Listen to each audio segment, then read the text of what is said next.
site, because I want everyone to frequent all of the shops and restaurants on Colley Avenue. So there's food to take home, there's vegetables, there's meats, everything is VDAX approved. I'm really excited for this season too, because we have a food drive. I do that at Old Beach Farmers Market and Kings Grant. I work with the JCOC in Virginia Beach very closely, and I work with Norfolk with their food desert. So food is very important to me, and making sure that everyone has a chance to eat. So I'm hosting all 3 food drives in the same week in June. It would be the second Friday, so that's 6/17. And normally I'd like to work with a food pantry, and I wasn't getting any phone calls back to do that this season. So I'm working with the food bank. They're going to be on site. And so I'm going to heavily promote this. It's just so important to make sure that everyone has food to eat this season. In Kings Grant, for 3 hours, we collected food, and I collected 1,000 pounds of food.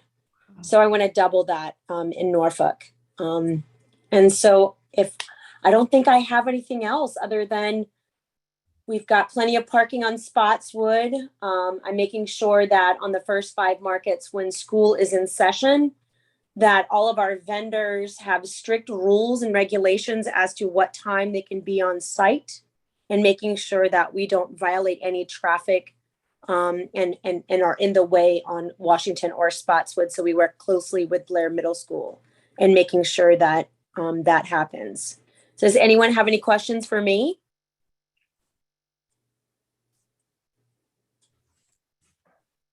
Well, I think if there are I can questions, jump in and ask a question there. So yeah, first please. of all, appreciate you your willingness to join and share what's going on. We're excited about your season and the fact that it seems that the farmers market is gaining a lot of momentum. So really appreciate everything that you're doing with that. Do you see this being something that's at the current kind of level that you're doing it, or do you see like how healthy is the market? You know, do you see growth? Do you see kind of as is for the future, or what do you foresee? I really love our location. I think it was great because if people can walk, that's number one. I love the area. I think when you do too much, it becomes too much. And I think what we have with the amount of farmers and local food, and making sure that everyone is certified and VDAC certified, and making it very special. And I'm going to kind of go back a little bit. I curate each market differently. So I kind of like, I don't want it to be the same. Every place is different. And I like where we're at right now. Right now we're at 45 vendors. And I think that's a lot.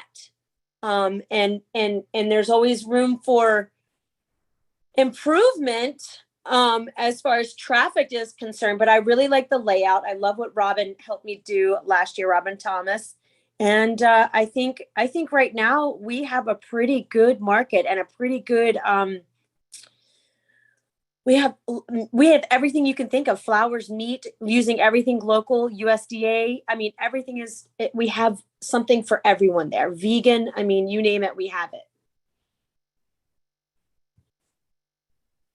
So I think, yeah, I appreciate you asking. But yeah, we're really excited and we're really grateful for the community and for the GBA to allow us to do something like this and to be back in my hometown of Norfolk. So I think that concludes me, unless we have any other questions. But I always have up-to-date information on our social media pages. All the events have been up to date. And I encourage everyone to invite their friends to our social media pages. The more, the better, because not everyone is on social media, but I try to do my best to keep everyone abreast of what's going on and to keep sharing and keep liking in our communities. And so that's really important. All right, last chance for any questions here. If anybody has anything for Lori. Again, thank you, Lori, for sharing what you got going on. We're looking forward to the kickoff here at the beginning of the month, and a good season. Awesome. Thank you very much for having me.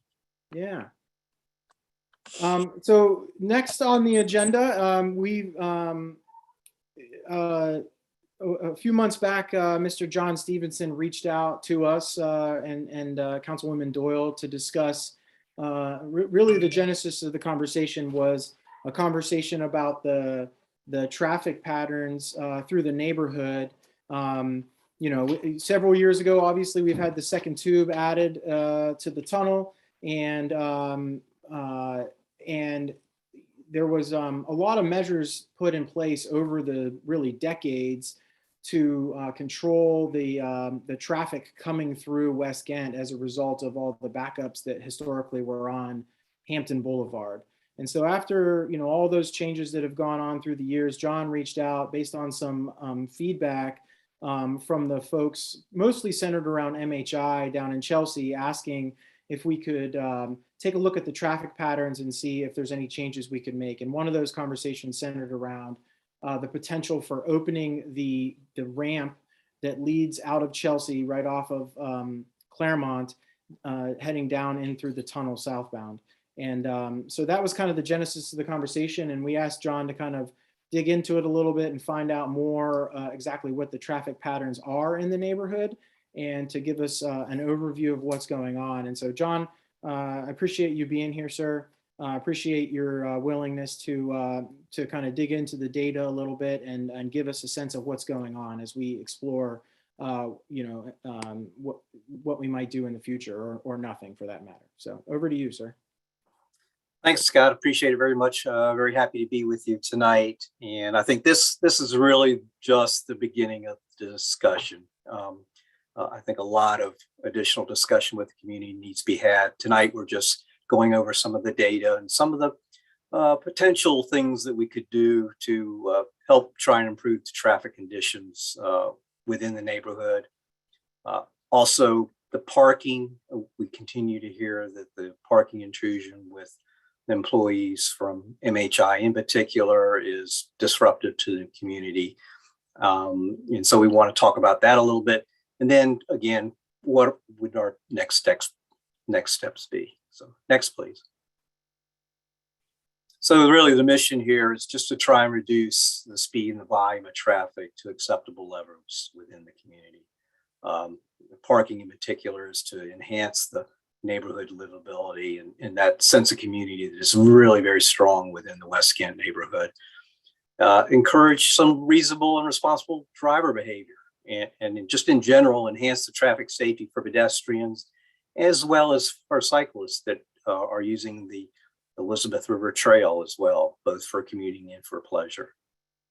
Next, please.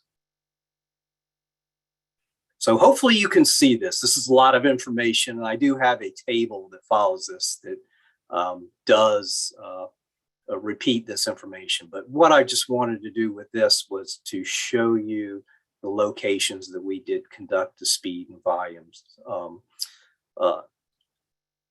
within the community. So with the speed levels, they were just non-directional.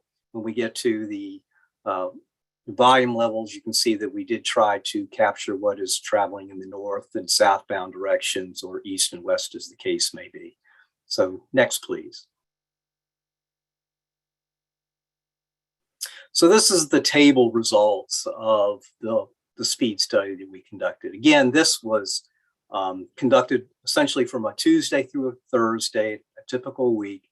We find that for the most part, especially when we're trying to address MHI, that Tuesdays through Thursdays are the days of the week that we see, as a general rule, speeds at their highest level. So that's why we like to do the weekdays at this time frame. If you look through this, and I'll give you a few seconds to do that, as a general rule within the community itself, the speed levels are really very reasonable. The posted speeds are 25 miles per hour, but as you can see at many of these locations, the speed levels are really below the posted speed limit, which I'm not surprised at, given the relative narrowness of the streets, the on-street parking. The on-street parking has an impact on speed levels. The one exception, which is probably not a surprise to everyone, is the Redgate Avenue location. So the 85th percentile speeds in that area ranged from 28 to 29 miles per hour. 85th percentile just simply means 85% of the traffic is traveling at that speed level or less. 29 and 28 miles per hour, honestly, is not too bad. It is a higher level of speed than we would like to see. But this speed level is not what we would consider a really bad speeding concern. For example, when we think about doing traffic calming measures, especially physical, that 85th percentile speed needs to be in the range of 33 miles per hour. So we're really well below that. Volume levels, and I'll just speak to that very quickly, are definitely within, in many of the locations, definitely within the range for consideration of physical devices like speed humps and that sort of thing. But both criteria need to be satisfied. Next, please.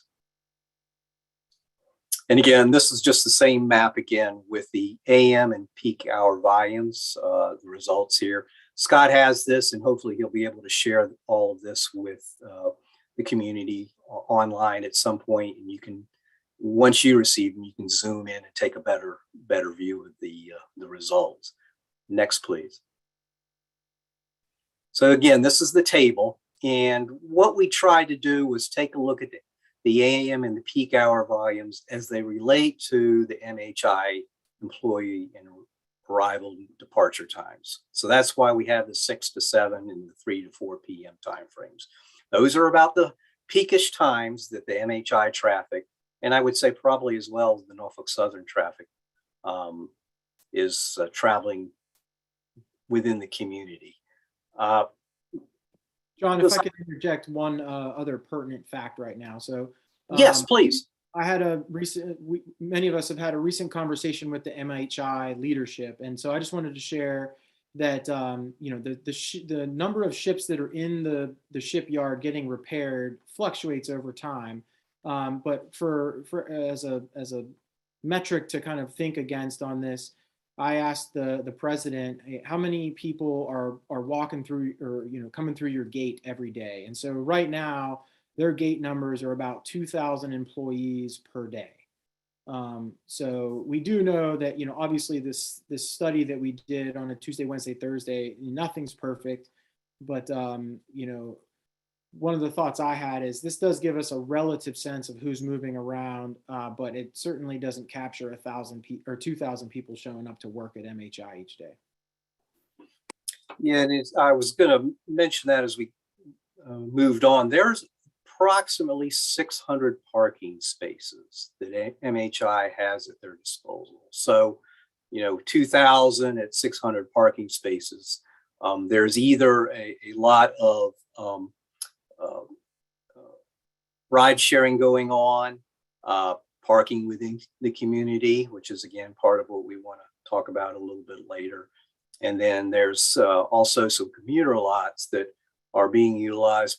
You know, I don't have a good sense of the commuter lots. And, I know a lot of the workers do tend to use the Elizabeth River Trail as a means to get to work as well. So again, there's about 600, and I'm talking about, when I say 600 parking spaces, I'm really talking about those parking lots that are allocated to MHI, whether it be the employees or the Navy staff parking that they are required to keep within their compound. So with that being said, this is true. This is just a sampling, and it's you know, generally speaking, though, we find that on the average, these tend to be what you're going to be seeing on average.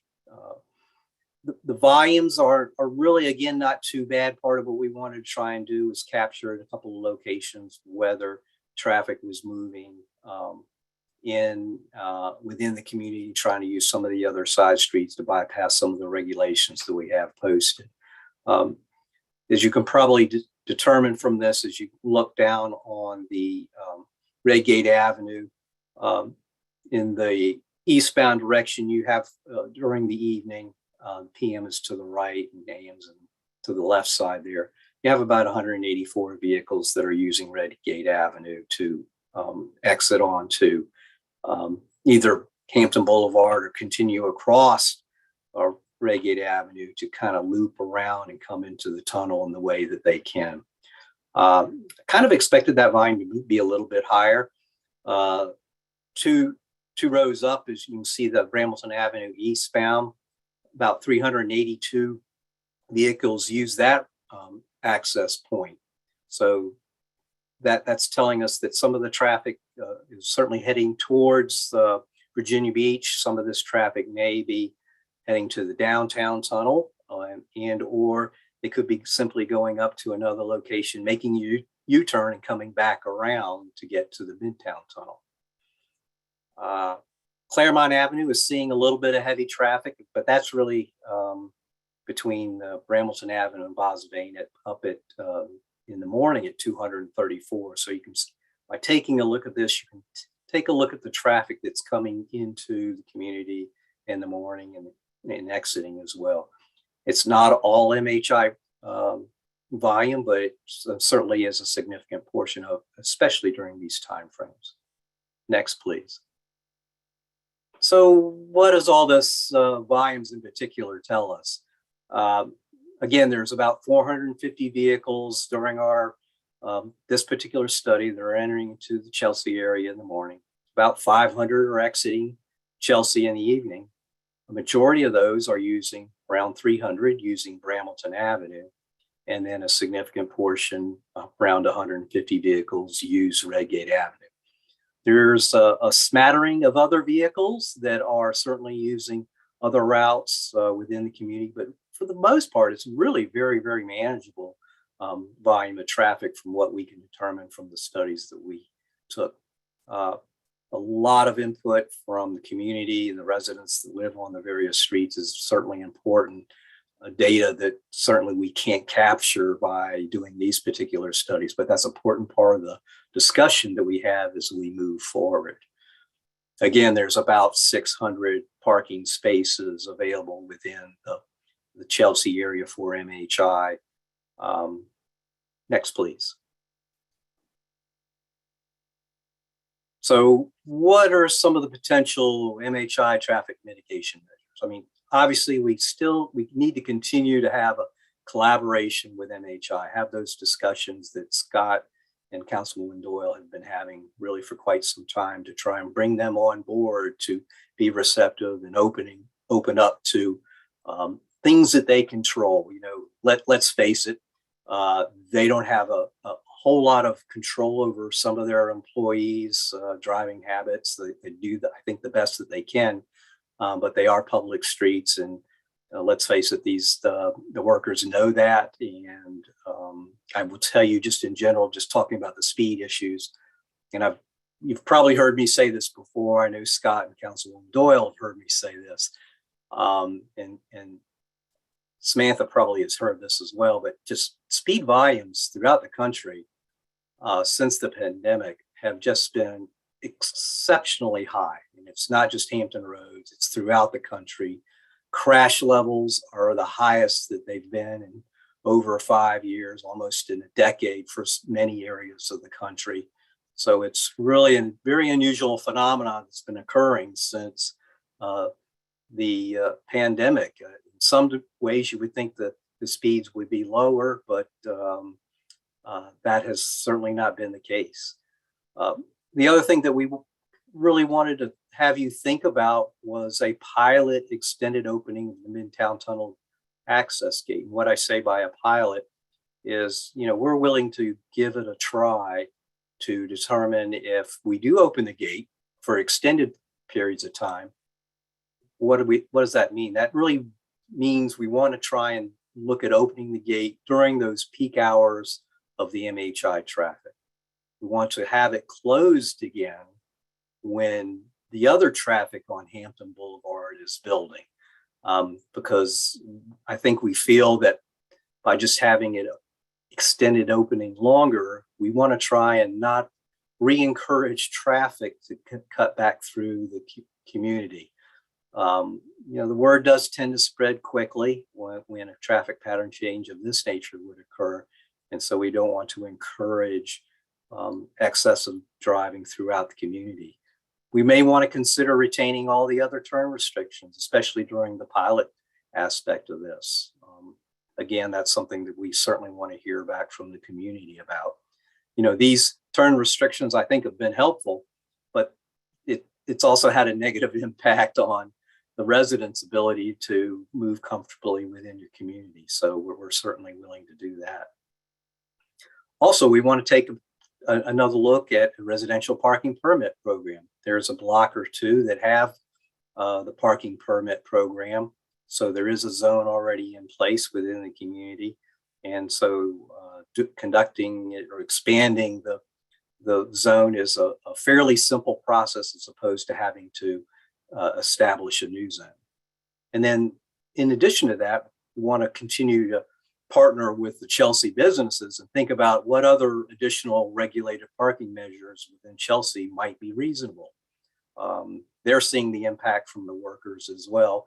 Some of the businesses have certainly seen the benefit during lunch hour and that sort of thing, but they need to have enough parking to accommodate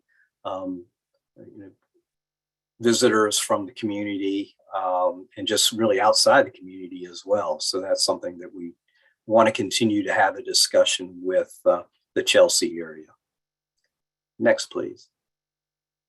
So with the parking permit program, there's a couple of things that really, this is by city code, by the way, so this is not a policy of our department. The study or review consideration of expanding the parking permit is done through a petition, and we do it on a block by block basis. So you don't have to get an entire street to consider the parking permit program. The petition does require 75% of the residents on the street to initiate the study. The study that we conduct is an on-street parking survey. And with that, we have to have at least 70% of the parking spaces occupied, and with at least 20% of those being non-resident. Expansion does require a public hearing, so there's some additional steps there. Again, this expansion of the zone, and you're within zone 19, by the way, can be approved through the city manager's office. So I'll slow down just a little bit here about the parking permit program. Part of why we want to have the petition is, again, we want to have a consensus of the community. In addition, there is a fee involved. So that's when we developed the program, we didn't want to require residents to purchase a decal. You don't have to purchase a decal if you have a driveway or if you have another off-street parking ability. But that fact that there is a fee, and it's $10 per vehicle, it's not very high, but nonetheless, it is a fee. And so we didn't want to force residents to have to purchase a ticket, a decal, excuse me. The decals now, or you can acquire those online through our right-of-way division. And as we move forward, we can certainly provide that information to you. So are there any questions about the parking permit program that I might be able to answer tonight? Yeah. Hey, John, this is Jason from the CVA. Can you hear me all right? Yes, I can. Thank you. Fabulous. For the on-street parking survey, how does the survey determine non-resident parking occupancy? Yeah, with the petition, it actually requires you to include your license plate number. So when you include your license plate number, we have that captured. We have access to DMV records, and we use that access to determine where the license plates originate from, whether they're within the community or what we find a lot is Virginia Beach or Chesapeake or whatever the case may be. So that's how we determine whether it's a resident that's parking on the street or not. Interesting. Thank you. Mm-hmm. Certainly.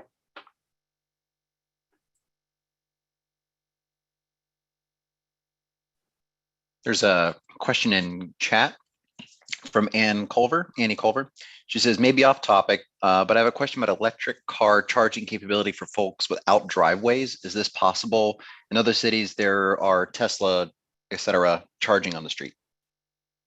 That's a great question, John. Do you want to take that one? Yeah, I'd love to.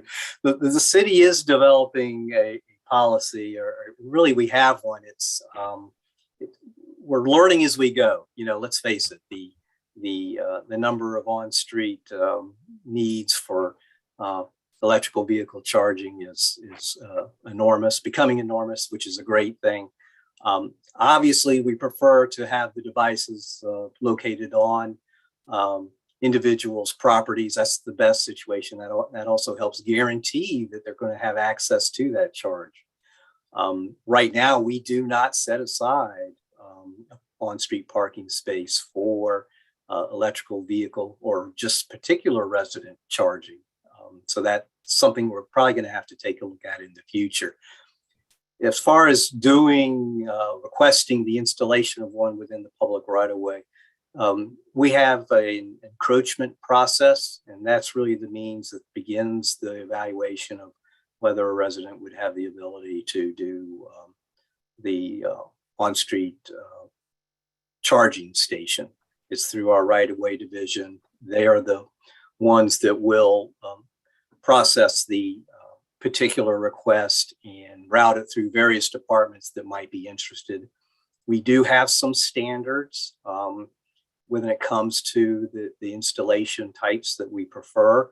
And they tend to be all safety oriented, some of which have to do with, we do tend to have a little bit of a flooding problem in many areas of the city. So obviously we have to think about that, as well as placement so that they are less susceptible, shall I say, to being struck by vehicles that may be attempting to park. But yes, we do have a program that does allow the installation of those charging stations within the public right-of-way for residents. Yeah, and John, if I could add there, Annie, great question, because I live on Graydon Avenue and I don't have a driveway. So if I get an electric vehicle one day, it was literally a month ago that City Council passed an ordinance because there was this couple in Ghent on Mowbray Arch who, again, did not have a driveway, did not have the ability to park their car off street. And so they worked their way through the process and became the pioneers to make this happen. And so there's a certain charger that the city's going to recommend. You just have to simply go through a process now and you can make it happen. And it's pretty streamlined. So we're fortunate that this couple in Ghent forged the path. And so anybody else in the city now can do it, again, with a process, but it's now been Precedent has been set.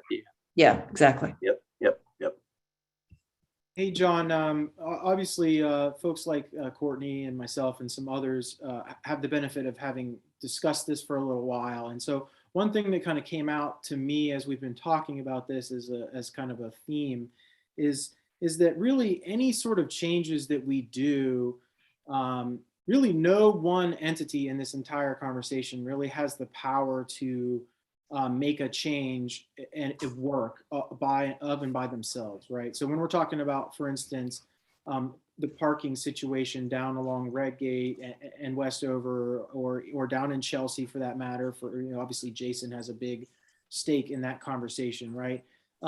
So for instance, if we went with the residential parking permit program expansion or use in the southern part of the neighborhood, it won't work unless there's enforcement of the, because right now we have I'll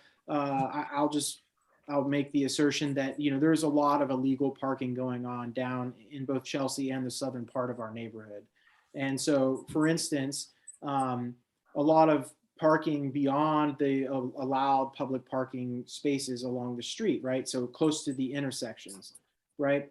And so really, this partnership with with MHI and all of the entities that reach within MHI is really the only path to success from a theme perspective, right? Everyone's got to kind of take part in this program from a neighborly perspective. Right. And to your point about the enforcement, I mean, that is pretty critical. I mean, you will have a number of people that will push the issue, whereas others will take the regulation. And I'll just say that the regulations that we have in place we're extremely flexible in working with residents. We have everything from no parking, 24 hours a day, 7 days a week. except for permit holders, or we can allow 1 hour parking. The advantage to that might be for residents that have guests coming over and that sort of thing. The time frames can be anywhere, again, from 24/7 to maybe just 7 a.m. to 5 p.m. So really the range is really all over the place. And, you know, if this is something the community wants to talk about, I mean, this really is a discussion unto itself, quite frankly, to give you all the ins and the outs, the positives and the negatives that come with the residential parking permit program. You know, and if I could add one thing, I struggle a bit with this RPP program as a solution for the parking issue down there, because now we're asking the city to put resources for enforcement for an issue that the community is not creating, but that yet is being imposed upon us. And for those people who happen to have Uncle Dan coming in for the weekend and he parks on the street and you don't have a sticker or he doesn't have whatever, and he gets the random ticket versus the person that's going to MHI, you know, there's those circumstances we're going to hear from residents saying, you know what, really? You ticket my uncle, but what about the guy that's going down to MHI? So you got to balance a little bit here. And so I struggle a little bit with this because it's putting city resources to solve a problem that I'm not sure that the community created. So I'll just leave it. Yeah, and I'll just add on to that we do tailor it as best we can to address the commuter issue that you're having. So it's different if you're around Old Dominion University than it is around Centera Hospital, or it would be different around your community. So, for example, I don't know that, you know, one option is certainly that we don't have the program effective during the weekends because it may not be an issue with the MHI employees.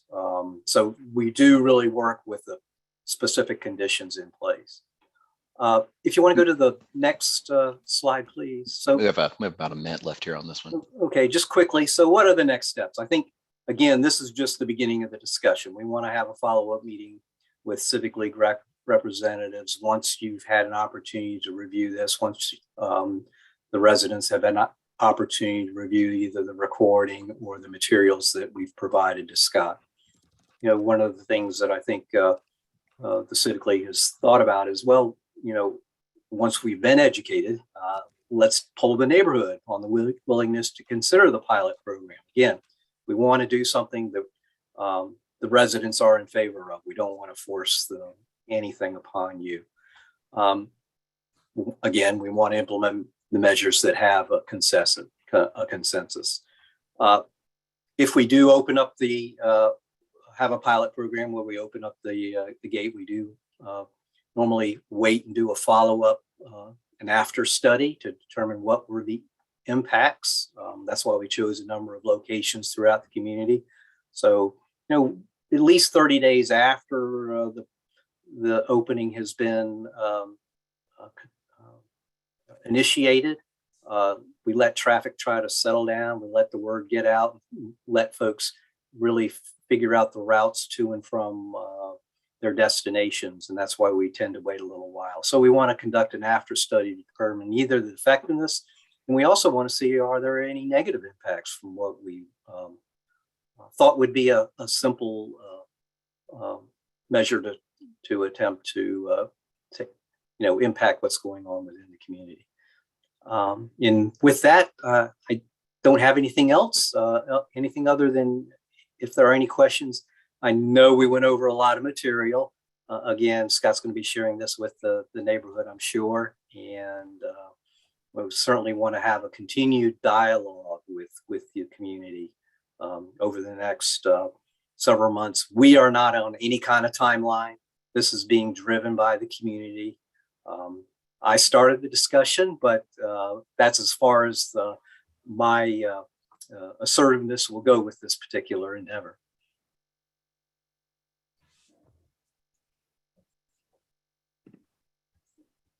And I see a pop-up question about traffic going the wrong way on Graydon Avenue. So we can certainly try and take a look at that. Yeah, John, that's where there's Graydon Place and you can go one way on one side and one on the other. And I think people get confused as to which side is one way, which way. Gotcha.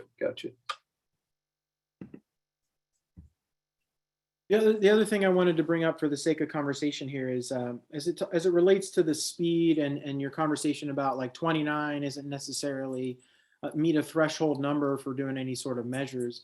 I know that Courtney has brought up in the past, right? From my perspective, it's a matter of like not only what speed the vehicles are going, but what the visibility is, right? And so again, none of these are holistic, one thing fixes everything, because a car driving 29 miles an hour down Redgate while I'm trying to sneak out on one of the side streets out across and turn left onto Redgate, with a car parked 7 feet away from me, 29 miles an hour, time distance, that's not going to work, right?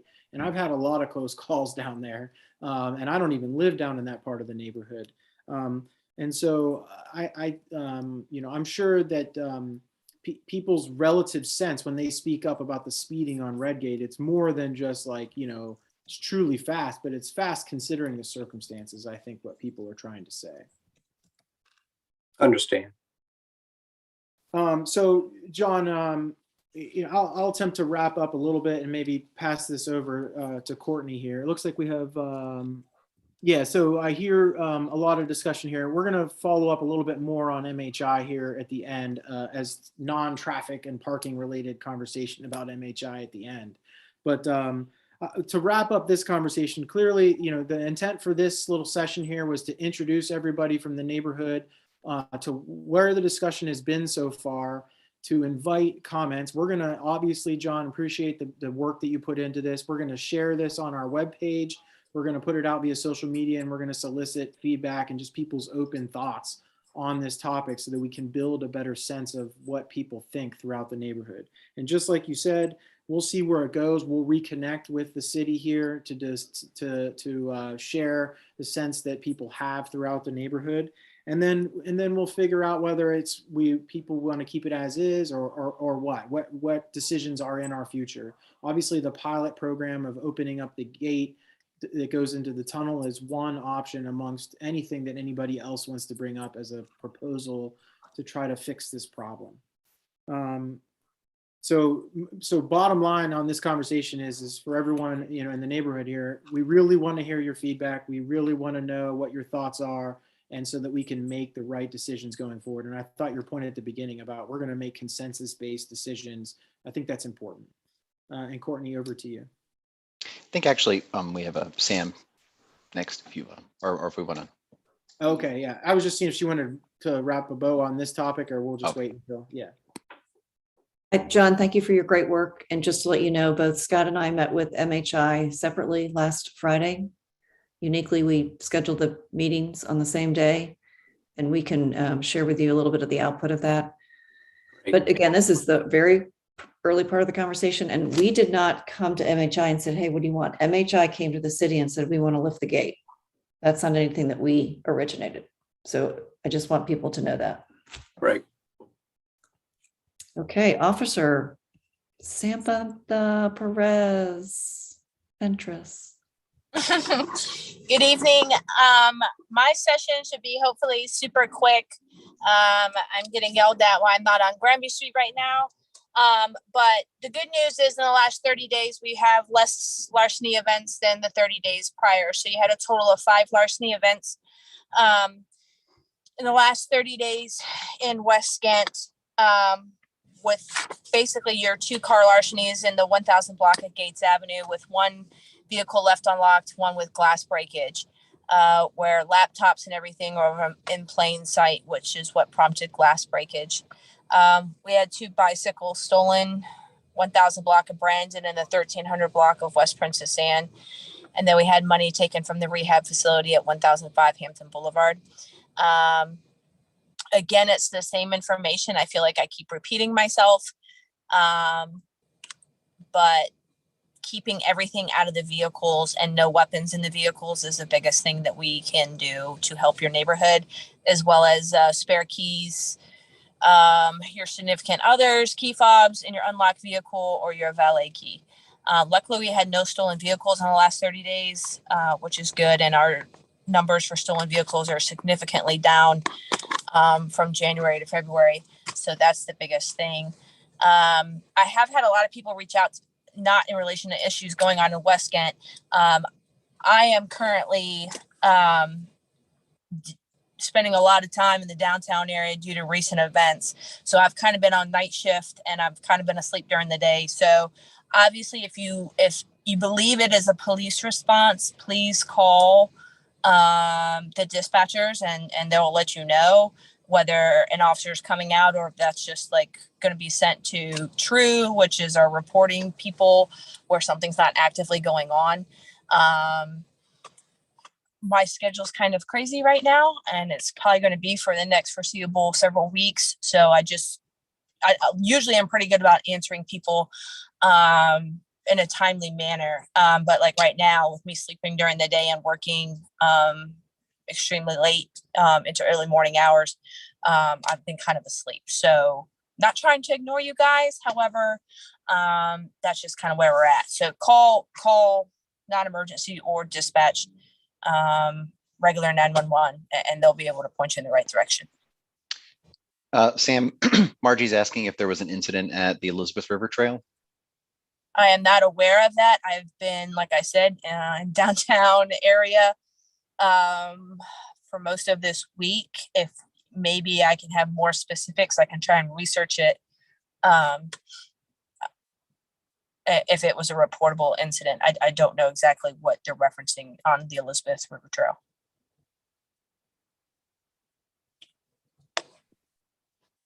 Well, if there's Officer Fentress's contact information on the screen, feel free, obviously, as always, to reach out to her, or if you feel more comfortable sending us an email, we pass stuff along to her all the time, and we'll get the word back to you guys and make sure you're aware of what's going on in the neighborhood.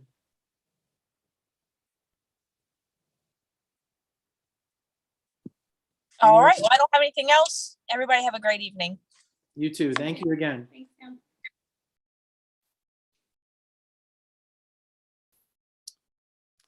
Okay, over to you. Thank you. Good evening, everybody. This was a great meeting. It's nice to see everybody. I look forward to us all being in person in the near future. I just want to mention just a few quick things. Our city manager gave a great presentation this week on Tuesday with the FY23 budget proposal. So I recommend, if you're interested, to go online and watch that video. It's about 45 minutes. It was the session that started at 6:30. And then the detail of the budget, I think, is being released. If not already, I'm supposed to get my detailed 1,000-page book tomorrow. And it is on the webpage, Councilwoman. Is it? It is. Okay, great. Yes. So please feel free to go forward. And the budget process obviously takes into account great input. So feel free to reach out. And there's a public hearing, I believe, April 6th at Granby. And then we're going to have several discussions of it. It's about a $1.6 billion budget. It includes both the operating budget, the CIP budget, and the ARPA funding. So just wanted to let people know that. On Tuesday night, we did vote that your personal property tax, which is basically for your car tax, that we are going to eliminate the license fee from that, which could range anywhere from $31 to $36. And just for you to know that I'm going to use Scott, you as an example. Let's say Scott has a Honda. Uh-oh, I think we lost Courtney there for a second. Can you hear us, Courtney? I can hear you. Can you hear me? Can you hear me? Yep, I can still hear you. Yeah, we can hear you fine. Okay. So on Tuesday, we voted to eliminate the car license fee. Your personal property tax is going to be coming out, and we pay this every year. It's a state issue. And what we decided to do was, because this year it's a very unique market, and John Stevenson, I'm going to use you as an example now. So John, if you drive a Honda and I drive a Lexus, and the fact that the used car market is very hot because you can't get a new car these days because of supply chain issues and chip issues, then our used car values have gone up and therefore the assessments have gone up. Now, let's just say John's car's assessment went up this much and mine went up this much. It would be great to move John down to my level, but you can't differentiate with your tax rates. You can't differentiate between that. So what we did so that it was equal for all is that we voted to remove the fee that we impose every year, $31 to $36. So that's great. With the anticipated assessment increases, we're going to put whatever is left over after the $31 to $36 goes back into your pocket, back into street resurfacing. And we know that that's very slow in our cycles here in the city. We do it generally on a 20-year basis. And so the idea is that we're going to be able to use that money that's coming into the city as a result of the additional assessments back into the, to accelerate the paving program, basically. John, did I articulate that appropriately? Yes, spot on. Okay. Hampton Boulevard Task Force continues to meet. We actually meet next Thursday, March 31st. We meet on a quarterly basis. Scott goes as the president, along with the other Civic League presidents and others up and down the corridor. Just want to let you know that thanks to John Stevenson's good work in this fiscal year FY23 budget, there is a line item in there to reinstall the traffic light at Jamestown, Crescent, and Hampton Boulevard that was taken out several years ago as a result of an accident.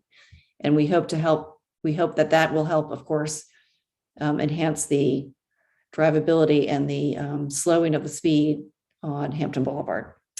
And then, as you may know, cruise ship season is underway, which is very exciting for the city of Norfolk. So you'll see huge cruise ships.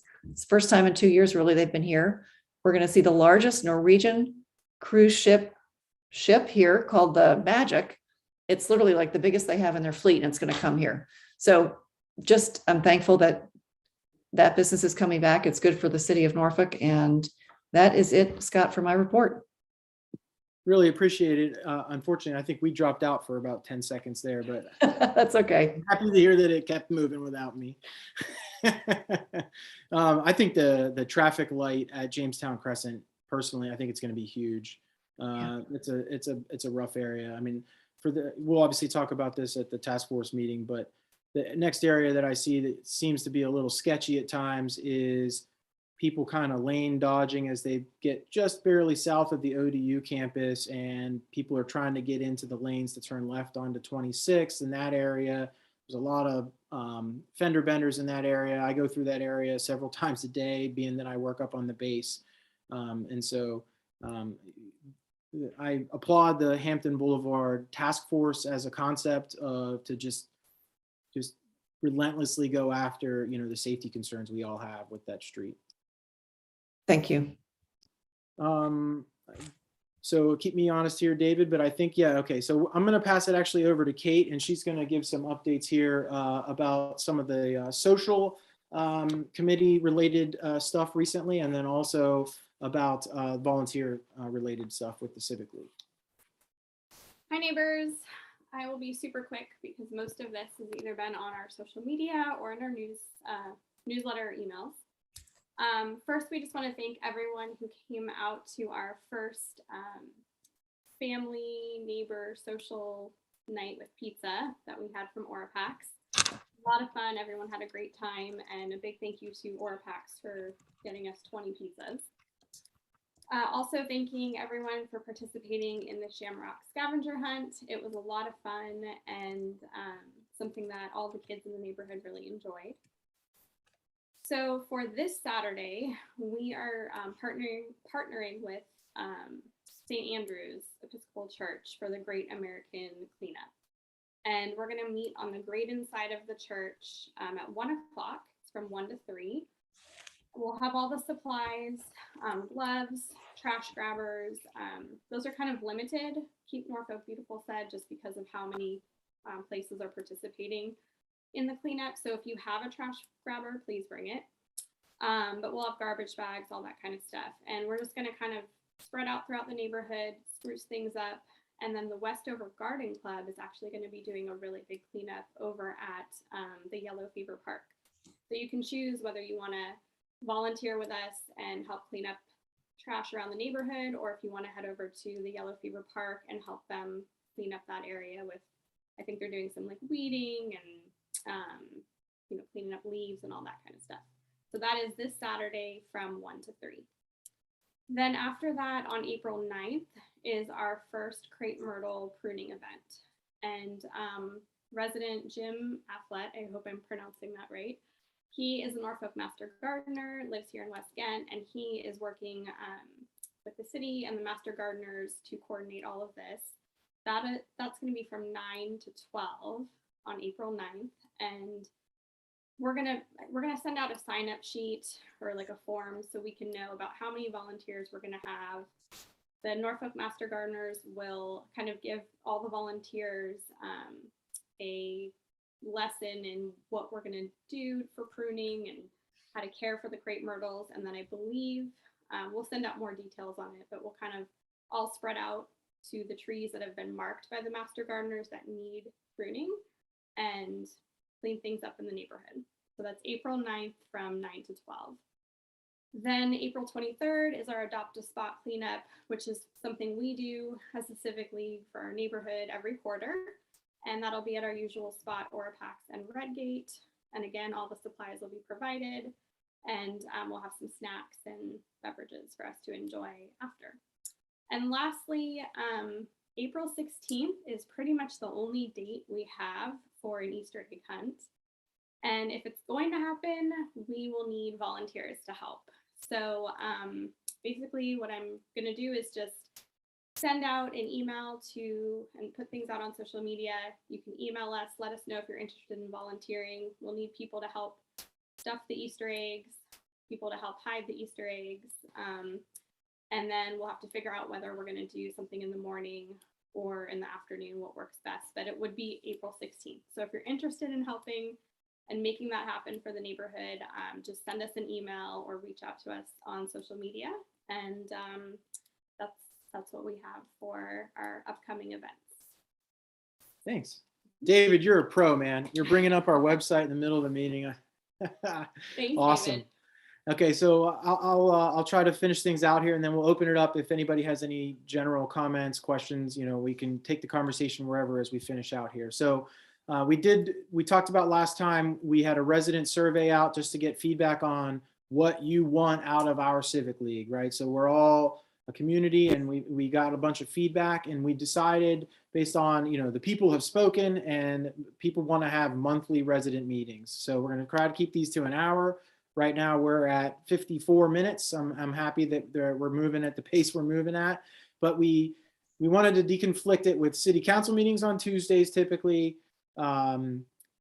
school board meetings on Wednesdays. And so really, and then we worked with some folks from the city to kind of work across the calendar. And the third Thursday monthly is really what we're settling in on. And that's what we're doing tonight. So we're going to be doing a monthly, but kind of because we want to take the summer off, right? So July and August, we're not going to do monthly meetings. And I'm happy to say that, our relationship with the church is just fantastic, right? And so they've agreed just open arms to allow us to come back in person. We're of course going to follow the whatever health protection measures that the church has. And but we're going to be doing the church in person and Zoom both for the foreseeable future. And if it changes, if the conditions get worse, we'll keep everyone up to date on when those how we're going to be doing the meetings. Courtney, you had something there. Make sure I don't get too far without. No, I just was trying to answer a question regarding Okay, cool. private citizens that go to MHI and sell lunches out of their trunk. Is this permitted legal? I said, I don't know, but I'll look into it. Yeah, that's a good question though. Yeah, I'll look into that. The next thing is one of the kind of West Ghent Civic League business itself, again, is we're trying to really grow the reach through our neighborhood to all of the residents. So a huge step in that direction is shifting to a donation based and no membership dues. Mail me a check to the post office box, and then you feel guilty if you come onto the Zoom meeting and you haven't paid your dues, right? We're moving away from that. I think we just want to be inclusive of everyone in the neighborhood, and we have a lot of faith in everyone in the neighborhood that your donations will keep us viable financially. And to be honest with you, we really don't have a big operating budget. So I think we're on a good standing right now. So one big way, and I see Annie Culver's on here, and I just want to say, can't thank you enough, right? So we reached out around the neighborhood to some to realtors that live in the neighborhood, and Annie jumped on the opportunity to partner with us to make this postcard that just came out a couple days ago in the mail, right? And so we're trying to introduce the Civic League and what we're doing for the community to everyone in the neighborhood. And so we put our information on the back, the front. I'm not sure what on a postcard, which is the back and the front, but we're on here. And then the Linda Fox Jarvis team just put a quick little blurb on the back, and they footed the bill to mail this to everybody throughout the entire neighborhood. And I think it was a win-win for everybody involved to get more people included in the Civic League. Obviously, with COVID, much lower threat than it has been, though not gone. We have been trying to energize the social agenda to make it more community and fun to get everyone involved and go hang out in the park and get to know each other and have fun social events. And we're going to continue to do that. But I'll say the next point. I need your help. We need your help, right? Invite your neighbors to participate in the Civic League. And so I know everyone's thing may not be coming on to this call and having a meeting, but for those that are interested in this, please come. But if you're interested in getting pizza and having the kids run around and on Graydon Place Park and have a good time, we invite you to do that. And if you have ideas, I know there's some folks talking about doing social, like happy hours in Chelsea. I think it'd be a great way to partner with the Chelsea Business Association to have a West Ghent, happy hour down there and get to know each other even more. So please, please, please, before you come to the next month's meeting, reach out to a neighbor and invite them to participate in the process. And I think it'll just make our neighborhood that much more special.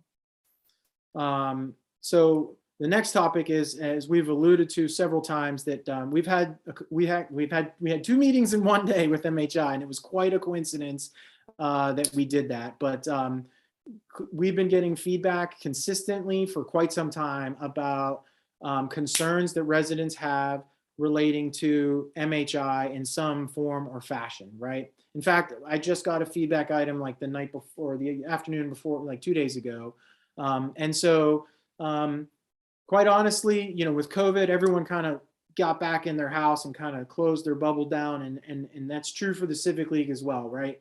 We lost our connection with the MHI leadership. And so with Matt Noah's leadership as the vice president, he said, hey, like, we need to get back together with these guys. And I was like, you know what, that's absolutely true. So he went ahead and reached out to them, and they agreed to meet. And we met on Friday morning last week and just had a discussion. There's new leadership at MHI. The president of the yard is a guy named Brian Holland. He's been there, but he hasn't been the president for that long. And so we just got to know each other. After we kind of got to know each other, we talked about how we've previously had really successful social events on the MHI property on the pier. For instance, like during Harbor Fest fireworks, the Civic League the MHI was gracious enough to host the Civic League on their property. And we had a ticketed event, an oyster roast and other such events to invite people to the end of the pier and get the best possible view of the fireworks provided by the city and Fest Events and others. And we're looking to do stuff like that in the future, and they're certainly open to that. I think if we look at our relationship with them, they're our neighbors, and I feel like we can go a long way to building that connection back up. Now, we did also carry your concerns about parking, about trash, about scooters blocking the ERT,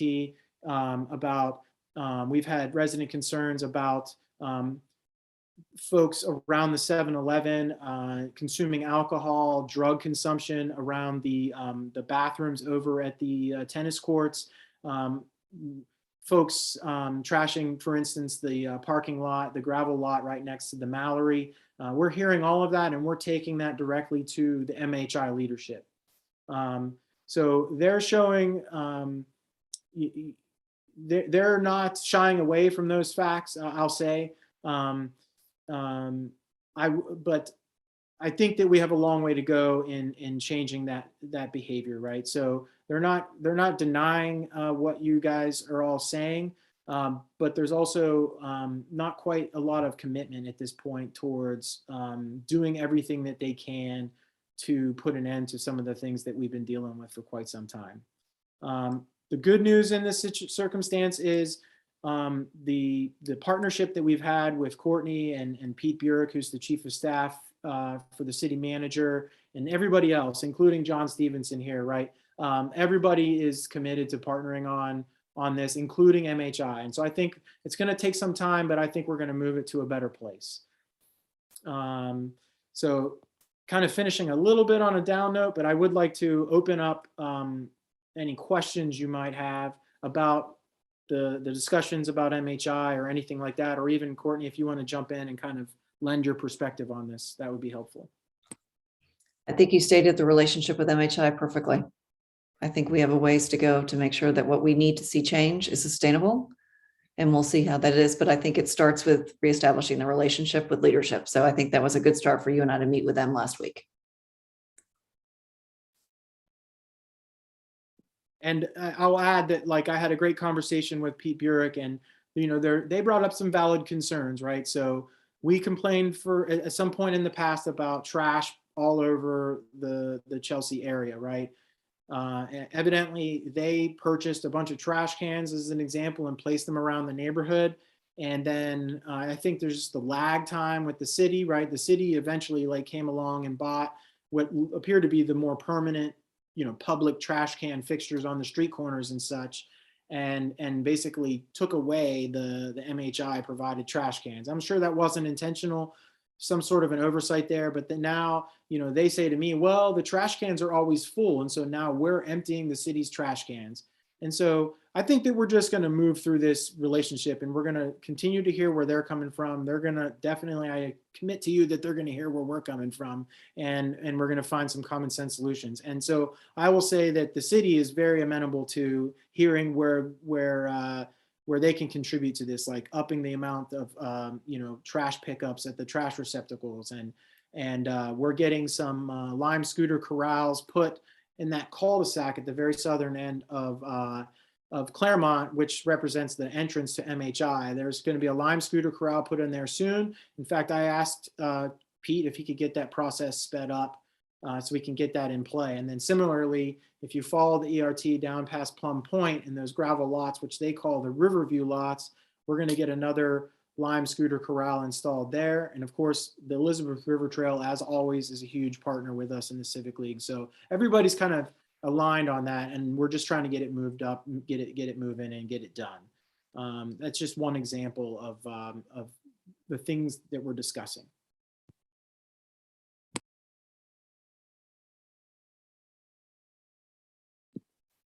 Yeah, so at this point, I'd like to just open it up and see if anybody, I'll check the chat here, but if anybody has any wide ranging questions about anything whatsoever, everybody's here to answer your questions, or we can take it and get back to you.